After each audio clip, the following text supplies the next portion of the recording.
Prefeita Marília Campos de Contagem, dia 10 de maio de 2012, seu nome é? Marcinov, vem falar um pouquinho pra gente aqui sobre essa homenagem. Como é que vai ser essa homenagem aqui pra... Homenagem dia 10 de maio, Câmara Municipal de Uberlândia 2012. Como é que vai ser essa homenagem para a prefeita Marília Campos, PT de Contagem? A Marília é uma pessoa que hoje é destaque na política nacional, em Minas Gerais, e ela começou a sua militância na cidade de Uberlândia.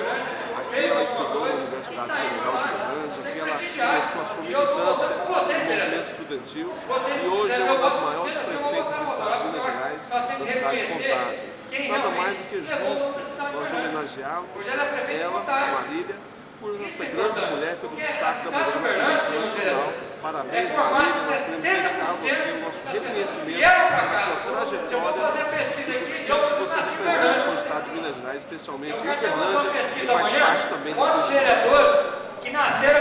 Marília Campos sendo homenageada na Câmara Municipal de Uberlândia, segunda-feira.